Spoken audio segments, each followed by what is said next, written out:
bendiga. Vengo de una familia muy trabajadora. Mi papá fue docente toda la vida en educación superior y en educación media. Mi mamá era su alumna cuando se conocieron. Y normalmente eso sucede. El maestro enamora a la alumna y se hicieron novios 2 o 3 años, se la llevó a su casa y de esa relación nacieron 2 criaturas. Esta que tiene enfrente de ustedes y una que la semana pasada cumplió 33 años. Seguidito íbamos mi hermana y yo. 34 y 33 seguiditos. ¿Qué recuerdos tengo de pequeño? De que vi a mi papá todo el tiempo trabajar. Todo el tiempo lo vi en una pizarra, todo el tiempo lo vi ir a un colegio, ir a otro lugar a dar clases. Siempre me dijo, Pablo, cuando me muera tal vez te deje esta casa vieja, pero te voy a dejar algo que te va a servir más. Estudiar, porque estudiar te va a dejar mejores opciones, me dijo mi padre. No me mintió el varón, hoy lo estoy viviendo de una manera de mi vida. Pero también hubieron otras cosas que me enseñó o que vi que marcaron mi vida. Me dijo, Pablo, para ser hombre no puedes tener menos de 3 mujeres. Si tenés menos de 3 mujeres, me dice, esclavo, me dice. Y yo lo vi eso palpable en la familia, lo vi en la casa. Yo vi muchas veces en la casa de mi abuela, porque en ese tiempo vivíamos en la casa de la abuela materna, como por una puerta. Mi papá iba sacando una dama escondido y quizás ahí en otra puerta, o a la media cuadra, venía entrando mi mamá a estas horas del trabajo. O como colindaban las casas de mis tías, mis primos, por la casa de mi tía sacaba la dama. O ver cómo estar en un lugar comiendo con mi papá y él estaba con una dama y él me decía que era una amiga de él. Ahí es donde escuché por primera vez ese dicho que dicen, donde hay hombres no mueren hombres. Porque él me decía, no puedes decir nada, Pablo, si tu mamá se da cuenta ya vamos a tener problemas. Y lo otro, un padre alcohólico, a pesar que un hombre responsable y muy amoroso, viernes, sábado y domingo estaba bebiendo. Era bueno al trago. Si este varón pasaba el día lunes bebiendo, se venía de una farra hasta de 14, 15 días y de esa manera era retirado de las instituciones educativas donde él laboraba. Y él decía, me vale, no me importa, yo soy el mejor en mi rama, me van a volver a agarrar. Mi madre se aburrió de eso. Se aburrió de las infidelidades, se aburrió del alcoholismo de mis padres. Un día decidieron cesar su relación ellos. Y en ese momento a mi hermana y a mí nos dan la opción de tomar una decisión que en ese momento para un niño es la más difícil. Preguntarle a un niño con quién te vas a ir después que has vivido 7 u 8 años con tus 2 padres todo el tiempo, yo creo que es lo más difícil. Como yo de mayorcito yo dije, nos vamos con mi mamá y nos fuimos con mi mamá. No nos fuimos tan largo, en menos de 1 kilómetro a la casa de la otra abuela. Mi madre todo el tiempo trabajando, nos dejaba con la abuela y nos dejaba con una muchacha que siempre nos cuidó. Y en ese tiempo cerca de la casa de mi abuela había un campo que aún no lo habían cerrado. Yo me iba a jugar fútbol toda la tarde. Después de que hacía las tareas, yo me iba a jugar fútbol ahí toda la tarde. Y en un momento de que de la tarde pasábamos toda la noche jugando ahí. A los 10 o 11 años yo cambio ese campo de fútbol por una esquina de un billar. Un billar que ahora ya no existe, un billar que a mediados de los 90 y principios de este siglo, vos le decías a un taxi que te llevara a una dirección cercana ahí, el taxi te decía, te dejo a 2 cuadras. ¿Por qué te decía eso? Porque había una pandilla en el barrio. Entonces en ese billar yo absorbí lo que había: alcoholismo, drogadicción, prostitución, juegos de azar, robadera, y me meto a esa pandilla. Me metí a esa pandilla de una manera tonta. Hoy lo hago como gracia, pero fue algo tonto. Llegaron a robarse una bicicleta al barrio, agarramos al que se la robó, lo amarramos a un poste, lo desnudamos, le hicimos barbaridades y después nos fuimos dando cuenta que era hermano de un jefe de una pandilla de un barrio peligroso. Y así me meto en el rollo. No me quedaba tan largo el lugar donde me mantenía porque estaba a 1,5 cuadras de mi casa, y ahí me mantenía de los 9, 10, 11 años viendo lo que había en ese día todo el tiempo. Y con ese rollo de la pandilla tuve un clavo más grande porque a los 13 años ya no podía andar entre 7 o 10 barrios de mi ciudad. Muchas veces tenía que salir. Yo estudiaba en un colegio grande, un colegio religioso. Esos colegios que tienen hasta 4 o 5 manzanas de extensión. Yo tenía que salir por atrás del campo, por otro lado, porque ahí llegaban las pandillas a esperarme. Yo solo podía andar del billar donde me mantenía 3 cuadras abajo, 8 cuadras hacia arriba, y los barrios del sur. Si yo me pasaba de la esquina de los bancos para el norte, ahí yo tenía problemas. Muchas veces intentaron machetearme, puñalearme. Aún tengo en el cuerpo algunas marcas que me quedaron de eso. Y lo que agarré en el billar, lo que copié ahí, lo llevé al colegio, lo llevé al hogar, todo. yo metía en una botella de agua, y la vaciaba y ahí echaba el famoso guarolija que había. Yo lo llevaba a mi litrito al colegio. Yo llevaba eso y mis compañeros cocaína, marihuana, ácido, y empecé a meterme todo lo que podía meterme y me alteraba los sentidos nerviosos. Así está mi vida. A los 14, 15 años de todos los colegios me pulsaban, me agarraban nuevamente porque mi papá era amigo de los dueños o de los directores o había sido docente de ese colegio. Por situaciones así, con carta de compromiso, me agarraban nuevamente. Mi madre había hecho su vida nuevamente con un varón extranjero que para nosotros fue como un segundo padre, que nos dio unas mejores opciones de vida. Vinieron muchas cosas a nuestras vidas como niños, como joven, lo que uno quiere. Pues ahí lo teníamos. Yo no respeté tampoco a este varón porque lo que hacía en la calle de robar a narcos, yo lo llevaba a la casa, también a él lo irrespetaba. Un día mi madre se fue a un viaje al extranjero, un tiempo, dejó su casa bien arregladita, bien amuebladita, y cuando ella vino al tiempo, halló su casa desmantelada. Solo había dejado las camas, los televisores, el comedor y una que otra cosa. Las camas porque no me gustaba dormir en el suelo, me acordaba cuando estaba preso, porque ya joven vivía cayendo preso. Los televisores porque cuando estaba drogado yo decía que en algo me tenía que bajar la loquera. Y el comedor no me lo llevé porque yo no me lo aguantaba. Hoy deduzco que no me lo aguantaba. Estaba tan flaco que no me lo aguantaba. Y que donde mi mamá tenés que comer en el comedor. Ahí no puedes comer ni en el cuarto ni en la sala. La ley es comer en el comedor todo junto a la hora que es. Tal vez esas fueron las razones por las que no me lo llevé. Cuando mi madre volvió, halló su casa así. ¿Qué decidió? Me dijo que me fuera de la casa y ponerme una restricción domiciliar. A los 17 años tenía una restricción domiciliar que no podía pasar por la cuadra de mi mamá o sobre la acera. Tenía que dar la vuelta a la manzana hacia la izquierda para ir al billar donde me mantenía. Y andar durmiendo donde los amigos, donde la otra abuela, donde me agarraba la noche. Así está mi vida en ese momento. Y un día me veo en un juzgado de menores acusado por daños, lesiones y posesión de droga. Mi madre siempre me había dicho, cuando tengas un problema serio, esos muchachos que andan con vos no te van a acompañar. Esas muchachas con las que vos andás, porque yo había empezado de muy chaval a reproducir lo que vi en mi padre, tampoco te van a acompañar. Y era cierto, cuando estaba detenido no llegaba un fresco, no llevaba una comida, nada. Un día estoy en un juzgado de menores, mi madre está a la par, yo estoy en medio y mi abogado defensor aquí, y estoy porque me van a dar 4 años de una pena porque era menor de edad. Y en ese momento, ese ser maravilloso por el que yo estoy aquí ya estaba obrando en mi vida. No permitió que yo estuviera esos 4 años detenido. Me dan una libertad condicional. Me dicen que no puedo andar bebiendo en los bares porque había hecho una situación ahí muy fea. Y yo digo, no, entonces no puedo ir a los bares, voy a beber en los patios, en las esquinas, en todos lados. Y así llegué a estar a los 18 años, 17, 18 años en una esquina pidiendo el peso para votar para una chimbomba de guarolina. Así está mi vida en ese momento, cuando estos varones de la Fraternidad Internacional de Hombres de Negocio, el Evangelio Completo, me llegan a invitar a una reunión de esta. Usted no me conoce a mí, pero yo conocía al varón que me invitó a mí. Había sido un pelotero famoso en Chinandega a finales de los 80, mediados de los 90.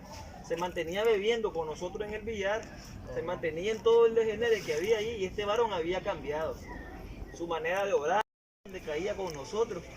Y me dijo, te invito a una reunión, es la reunión más importante de tu vida. El día martes me dice, llegaste y te llegas medio arreglado. Cuando me dijo eso no fue porque nosotros hagamos acepción de personas o algo, sino que los lugares ponen sus medidas de restricción. Y yo era talla 26, yo andaba con un short 32, que ya me lo amarraba con un mecate, porque yo había hasta vendido la faja para beber. La gente va a la misma. Andaba con una camisa manga corta que las mangas me quedaban hasta aquí, y andaba un gran machete 28 que no me lo despegaba, me lo escondía de aquí hasta aquí porque tenía enemigos por todos lados. Yo ese machete lo ponía hasta debajo de la almohada o debajo de la cabeza para dormir. Así está mi vida en ese momento.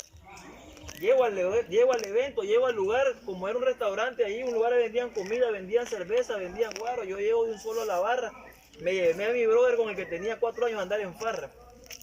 Le dije que lo invitaba ese día, que ahí íbamos a beber. Llego a la barra y le digo a la señora que me regale par de bichas, le digo, y me dice, hoy no hay bicha. Siéntese ahí, escuche que hoy es la mejor reunión de su vida, me dice la señora.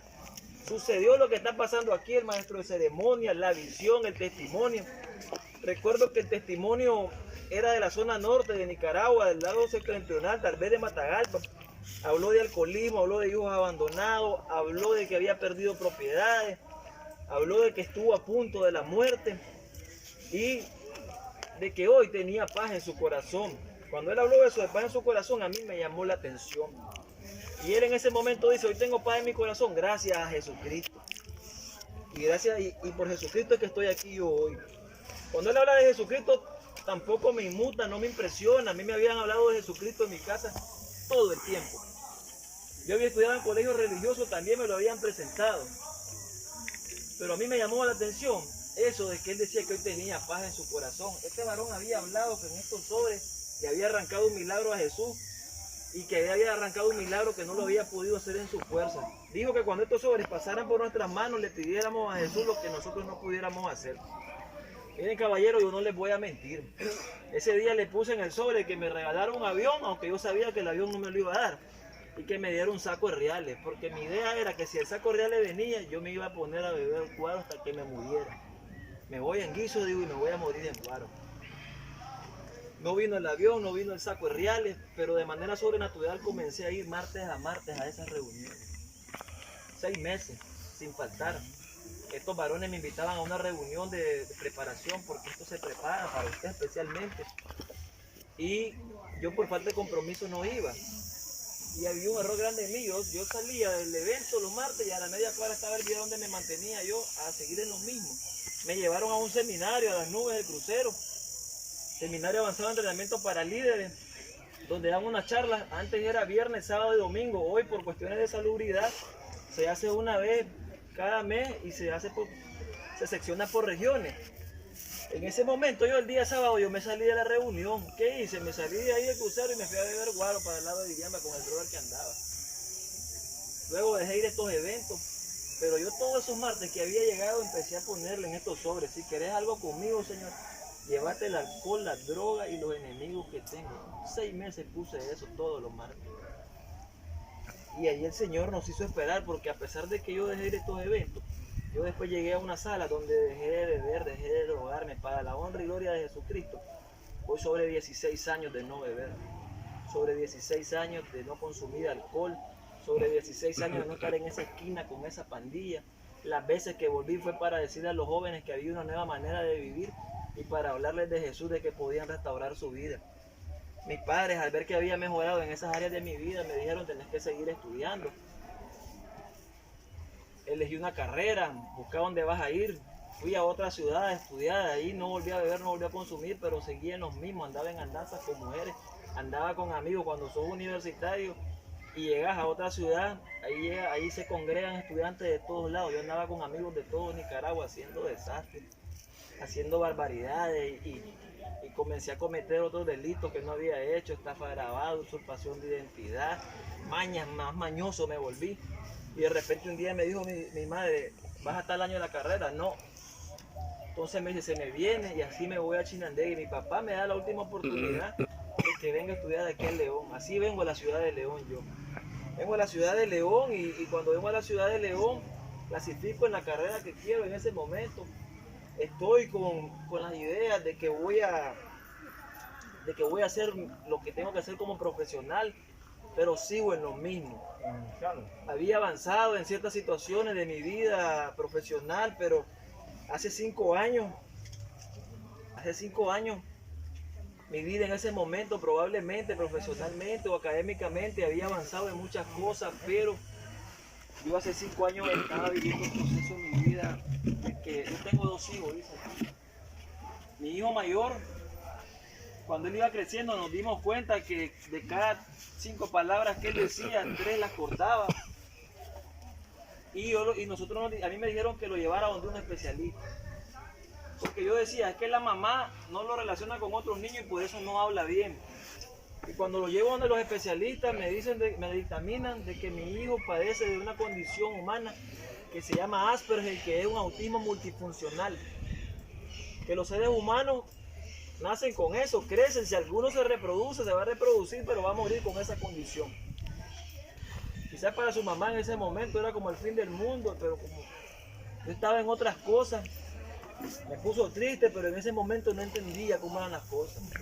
Mi madre estaba enferma, 2 hernias discales y lumbares, y yo tenía un problema en los huesos.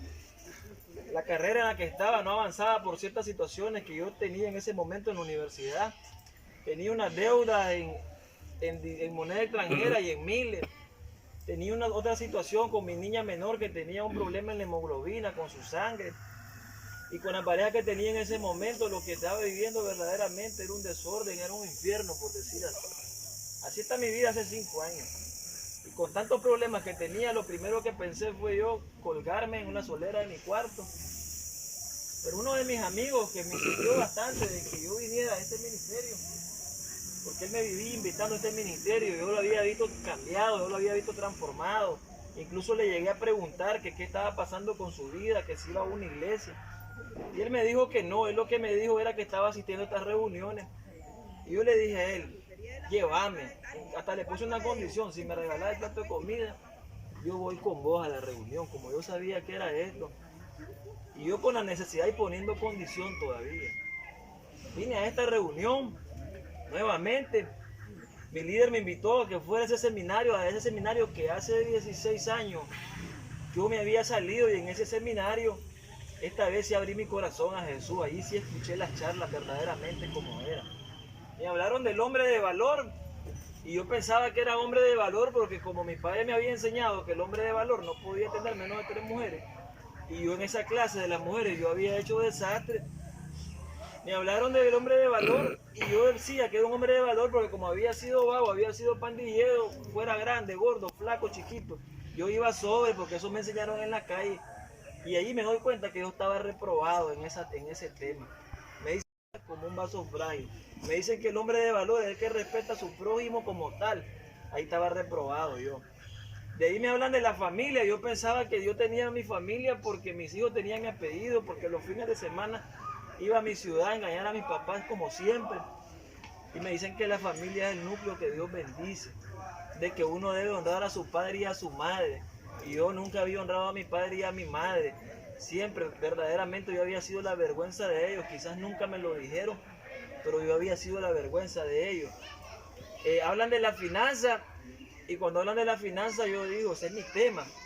Porque como yo había andado siempre en negocios ilícitos y en situaciones así, y yo podía tener grandes cantidades de dinero, mañana no las tenía, y yo decía, las voy a reponer nuevamente, y eso no se repone. Ahí entendí que yo maldecía hasta el dinero de mis padres con las cosas que yo hacía. Y por último hablan del perdón. Cuando hablan del perdón dicen que cierren los ojos, que vean ahí a cuáles son las personas que más daño a ustedes le han hecho. Y yo la imagen que tenía era mi padre y mi madre. Esas son las personas que yo más lastimé en mi vida, o que más daño hice.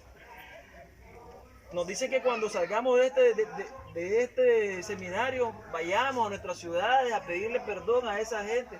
Yo no les voy a mentir, caballero, yo no sé pedirle perdón a mi padre y a mi madre, porque yo sabía que no me iban a creer. Muchas veces lo hice del diente al labio. Perdoname para que me dejaran entrar nuevamente a la casa, perdoname para que resolviera mis problemas. Fue un proceso que tuve para poderle pedir perdón verdaderamente a mis padres. Y cuando esto sucedió, cuando verdaderamente lo hice, las cosas empezaron a cambiar.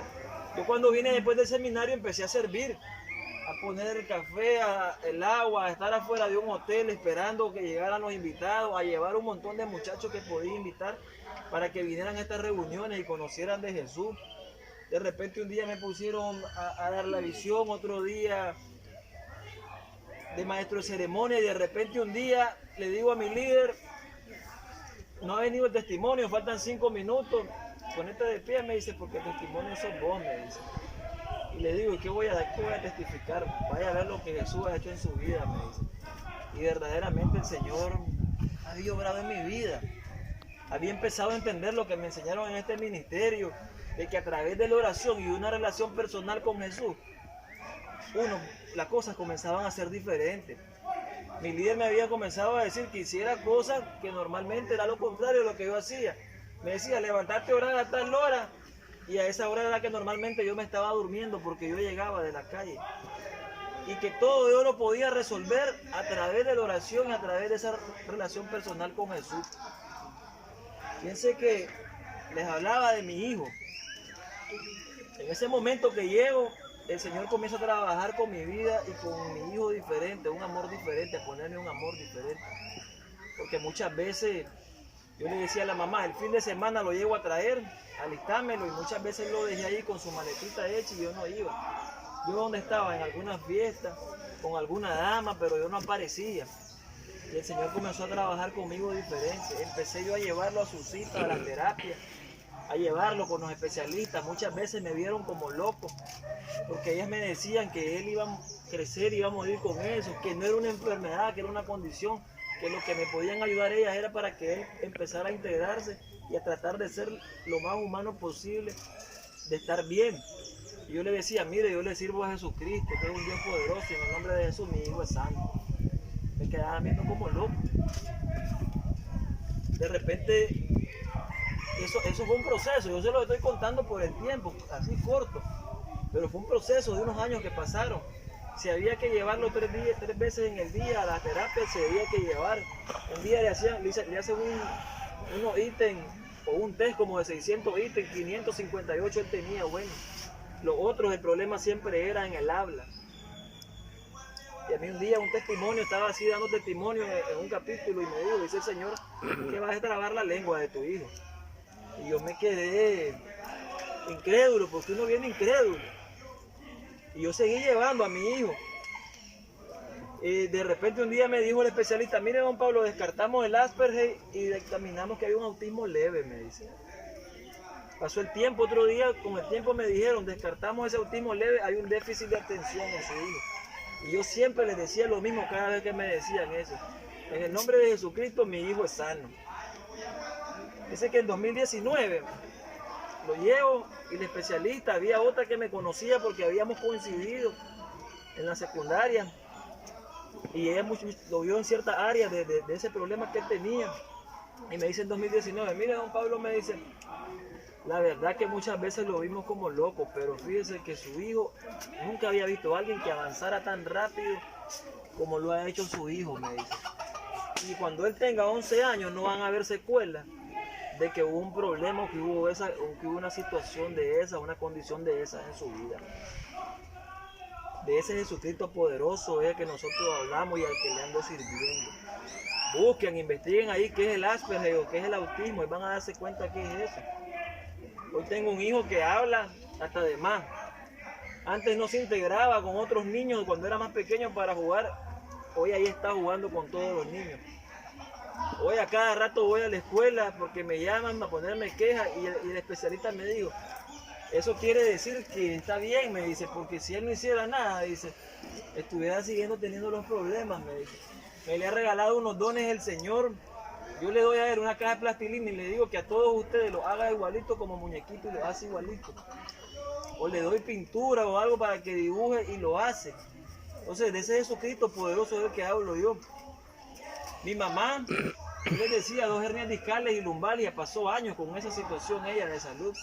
Incluso en el extranjero se fue a ver y del extranjero le traían la medicina con la que ella trabajaba esos dolores. Un día invité a estos varones a que llegaran a orar por ella en Chinandega. Y uno de los varones que estaba orando de repente le dice, señora, dice el Señor que usted padece de 2 hernias discales y de lumbalgia. Yo no le había dicho a ese varón lo que tenía mi mamá, ni que yo tenía un problema en los huesos. Ese problema en los huesos solo lo manejaba mi mamá. Y me volteé a ver y me dice, y vos también tenés ese problema en los huesos. Pero dice el Señor que por el servicio que estás dando, hoy son sanos en el nombre de Jesucristo. Fíjense que mi abuelo murió con ese problema en los huesos, el papá de mi mamá. Probablemente genéticamente pudimos haber venido con ese problema nosotros. Además que mi madre tenía 2 hernias discales y lumbalgia. Para la honra y gloria de Jesucristo, mi madre fue sanada de 2 hernias discales y de lumbalgia. Yo le creí al Señor. Yo no fui al traumatólogo ni fui nuevamente. No me tomé ni una del oro o una de los fin para esos dolores en los huesos. Yo le creí al Señor y cada año me voy a hacer un chequeo yo de la situación de mis huesos y estoy sano. Eso fue Jesucristo que lo hizo. Porque normalmente cuando hay problemas en los huesos, los médicos que lo trabajan y ese problema dicen que eso va a ser siempre. Y de ese Jesucristo poderoso hablo yo. Yo les hablaba de que había una deuda en miles y en moneda extranjera. Yo muchas veces los testimonios cuando hablaban aquí yo decía, ese man está puro, decía yo. porque ellos decían, el Señor me pagó una deuda, una deuda era impagable y me la pagó en el banco. La tarjeta de crédito las topé y el Señor me las pagó. Yo decía, Señor, no me mandas uno de esos tiros a mí, porque yo escuchaba esos testimonios. Y aquí me dijeron que todas esas deudas mías las tenía que honrar. Y no aquí, sino que la Biblia, el manual de nosotros los cristianos, te manda a hacer eso. Un día recogí un dinero para pagarle a la persona que más dinero le debía. Y cuando voy a pagarle, le digo, voy a honrar mi deuda con vos. Y me dice esta persona, Pablo, vos no me debes nada. ¿Cómo no? Le digo, si no te he pagado, le digo, ni un peso le había abonado de esa deuda. Es que mira, me dice, yo estoy sirviendo en el mismo ministerio que vos servís. Y el Señor ha puesto en mi corazón que tu deuda está pagada. Agarralo, le digo, yo todavía de soberbio. No, me dice, tu deuda está pagada. A los meses me dio esa persona y me dice, mira Pablo, si yo te hubiera agarrado ese dinero, no me hubiera bendecido el Señor. ¿Por qué? Le digo, es que me dio una bendición grande. El negocio mío me lo duplicó, me dice. Que ya el Señor me estaba enseñando de cómo trabajaba Él. Otro día voy saliendo de mi denominación un domingo. Por la tarde me había un muchacho que a él y a sus hermanos yo les ayudé con un problema de un seguro. Yo tenía la llave para poder resolver ese problema de ese seguro. Y es difícil ganarle a un seguro y en el extranjero. Y yo conseguí la manera que se podía en ese momento. Como eran amigos míos, yo lo hice de una manera de favor. Yo me lo hallo a él y me dice, ¿dónde vas a estar después que salgamos de aquí? En la casa de mi mamá, le digo. Ahí te llamo, me dice. El muchacho me llama al rato y me dice, salí, estoy afuera.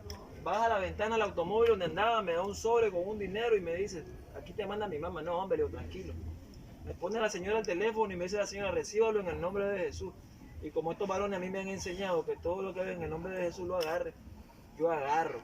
Pero con más curiosidad y que otra cosa, por ciertas necesidades que tenía en ese momento, cuando él se va, yo cierro la puerta, el portón de la casa de mi mamá, abro el sobre y ahí había un dinero que tenía que pagar de mi hijo, un dinero que tenía que pagar de mi hija y de otras deudas. Incluso estaba ahí lo que tenía que sembrar en mi capítulo para la semana siguiente. Y ahí el Señor otra vez me estaba diciendo, mira cómo trabajo yo, que muchas veces yo critiqué los testimonios, que son tapudos, que son mentirosos. Y ahí el Señor me estaba enseñando cómo trabajaba Él. Yo les había dicho también de un problema de mi hija con la hemoglobina. Ustedes saben que tenemos glóbulos rojos, glóbulos blancos y plaquetas. En ciertos momentos la niña no mejoraba, tenía meses de nacida. Se le había llevado a un especialista, a otro, le había visto una pediatra. Y esas personas que habían llegado a dar por mi mamá, que por ese problema de mi mamá de los huesos, me llamó uno un día y me dice, Pablo, ¿tu hija está teniendo un problema con la sangre? Sí, le digo. Yo pensé que alguien le había hecho el comentario. El día jueves anda a hacer los exámenes porque en el nombre de Jesús ella es sana. Hablo con mi líder yo y le comento y me dice anda, pero me fui a hacer los exámenes un día martes a dos laboratorios diferentes y cuando vengo del laboratorio salgo más decepcionado que otra cosa porque no había mejorado en nada. Ustedes saben que para mejorar la hemoglobina se trabaja con hierro y son meses de trabajar eso. Y le digo a mi líder, mira, no sucedió nada, me lo vio la pediatra, me lo vio el especialista, los exámenes y no había mejorado en nada. Incluso me habían dicho que querían a donde una señora, no sé qué municipio, que tomara algo para que mejorara. Y yo le dije que no, porque yo le servía al Rey de Reyes, le dije. ¿Anda qué día te dijeron? Me dice mi líder, jueves. Vaya el día jueves entonces a hacer esos exámenes. Y yo me fui ese día jueves a hacer los exámenes nuevamente a dos laboratorios diferentes. Y de una manera sobrenatural, para la honra y gloria de Jesucristo, cuando hacemos los exámenes, la niña tenía la hemoglobina al 100% sana de un adulto que no había tenido problemas nunca de anemia. La hemoglobina no te mejora en 48 horas. Y a partir de ahí yo le dije, Señor, donde vos me mandé, yo voy a ir a servirte. Y eso es lo que he hecho, eso es lo que he andado haciendo, servir en este momento. A veces me han preguntado, hace poco que tuvimos un avivamiento, en un lugar me preguntaron, ¿cuánto les pagan a ustedes por decir eso? Esto lo hacemos en agradecimiento por las cosas que Jesucristo ha hecho en nuestra vida. Los avivamientos son llevar esto a las calles y en 5 minutos, en buses, en universidades, donde nos detengamos, le compartimos a la gente lo que Jesús ha hecho en nuestras vidas. Igual yo había oído aquí los testimonios, las cosas que se veían ellos en los avivamientos, pero no fue hasta que yo estuve ahí, ver cómo gente que tenía problemas de audición escuchaba, ver cómo gente que no caminaba levantarse. Para 2018 todos sabemos lo que sucedió en Nicaragua, se escaseó el trabajo, de todo había escaso, el trabajo de abogado estaba escaso, una institución con la que yo laboraba estaba en ciertos momentos no había trabajo. Y le digo a un muchacho, mira, la gente se está mudando, se está yendo del país, y necesitan mover sus cosas para otro lado, podemos hacer unas mudanzas. Hicimos como 4 o 5 mudanzas en diferentes municipios o departamentos de Nicaragua. En la última mudanza le digo yo, mira, le digo, siempre llevamos 2 ayudantes, vámonos nosotros 2. Y así vamos a ganar. Lo de los ayudantes nos lo dividimos nosotros y me pasa por Ávaro lo que me pasó. En 2 horas y media le digo, tenemos montada esa casa, le digo, nos vamos a un residencial, a una ciudad. Cuando salimos a las 2 horas y media, verdaderamente que fueron 2 horas y media que cargamos toda esa casa en el camión. Botamos el cable de alta tensión de 220 que le daba la mitad de electricidad al residencial. Llamo a la empresa energética y me dicen que no pueden atendernos. Llamamos a una empresa externa, nos dicen que tampoco puede. Pasa un caballero ahí y le digo que nos ayude, me dice que él sabe, pero yo siempre creyéndome la de Superman, me subo sobre la caseta que está toda de zinc, en una escalera de aluminio y con un gancho de almendra, quiero subir el cable yo. Y cuando lo voy subiendo se cae y tiene pelado quizás este tamaño del cable y me cae una descarga de 220, como 47 segundos, 50 segundos. Y yo ahí en ese momento vi mi vida pasar en 47 segundos. Se oye que rapidito, 47. Pero sentir esa descarga, cosa seria. Yo en ese momento le dije, Señor, si me llevas, me voy con vos porque estoy a cuenta con vos. Yo sabía cómo andaba con el Señor. Los que saben de eso de electricidad me dijeron que el 220 tenía que haberme aventado. Dejarme secuela o si yo probablemente me hubiera muerto ahí mismo. Y que si era 110 me pegaba y también iba a tener ese mismo problema. Entonces a mí el 220 que hizo me agarró y no me podía soltar de ahí del zinc. El muchacho que andaba conmigo agarró un pedazo de madera y me empuja la escalera y caigo de 3 metros sobre este hombro. Aquí tenía una seña. El celular que andaba probablemente tuvo que haber tenido problemas porque no andaba cover. Me levantan instantáneamente, incluso le salió hasta más caro el pegue al brother que andábamos haciendo el trabajo, porque me llevan a asistirme a un lugar, una asistencia médica. Cuando me llevan ahí, los médicos cometen una negligencia porque debieron haberme dejado de 3 a 4 días hidratándome allí en el hospital. Solo me hicieron unos exámenes y cuando el especialista ve eso me dice, chavalo, yo no sé cómo estás vivo. Porque mira, me dice, la descarga electrónica la recibiste vos, a pesar que sos delgado, en los músculos, en algo que se llama creatina, que es algo natural que nace, me dice, en el hígado, en el páncreas y en los riñones, me dice. Y eso normalmente está en 107, 108 y vos lo tenés casi en 700, se te dilató, pero 600% me dice. Más adelante vas a tener problemas con los riñones o una insuficiencia renal, me dice. Me mandó a hidratarme y yo hice todo lo correcto y me dice, yo no sé cómo estás vivo. En ese momento, ¿qué hice yo? A la doctora le di testimonio en 5 minutos de lo que Jesús había hecho en mi vida. Hoy entiendo que si me hubiera muerto ese día, no estuviera aquí compartiéndoles a ustedes. Ya para ir finalizando, cuando lo de la pandemia, con esto que estamos viviendo, que se decía, un invento, quieren matar a los seres humanos, que hay un amigo que sabe que es cierto lo que estoy diciendo. Eso quieren disminuir la población, pero hasta que no lo vivís en carne propia o en la familia, no entendés las cosas. De repente un día mi mamá se enfermó en mayo del año pasado y cuando le hicieron los exámenes, cuando la vieron, ¿qué le dijeron? Que era COVID-19. No quiso ir al hospital, no quiso ir a la clínica, se aisló en su casa. La vieron 2 especialistas, uno llegaba en la mañana, uno en la tarde. Y ella cuenta que ya, como en el día 13, ella sentía que se moría, se iba. Se puso delgadita, le pasaban la comida por una ventana y de repente solo los médicos llegaban a verla.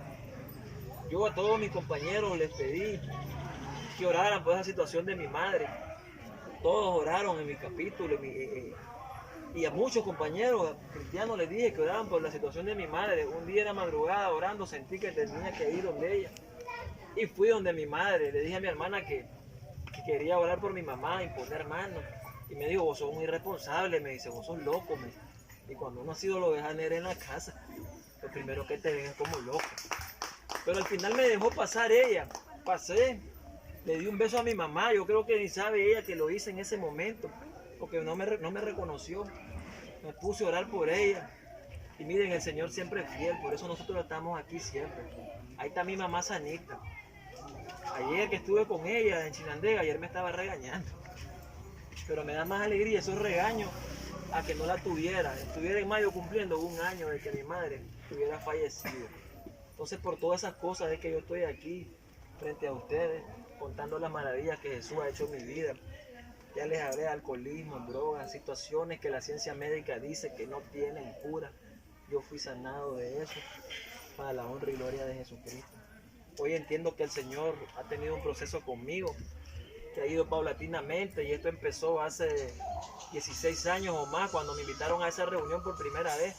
Y yo repetí unas palabras que yo le invito a usted que las repita en voz audible. Todos los que están aquí las vamos a repetir. Y dice así: buenas tardes, Padre Celestial. Buenas tardes, Padre Celestial. Hoy te pido perdón. Hoy te pido perdón por todos mis pecados. por todos mis pecados. Hoy acepto y reconozco a Jesucristo como mi Señor, Salvador y restaurador de mi vida. vida. Te entrego todo lo que tengo. Te entrego todo lo que tengo y todo lo que soy. Todo te lo pido. Todo te lo pido En el nombre de Jesús. en el nombre de Jesús. Amén y Amén. amén.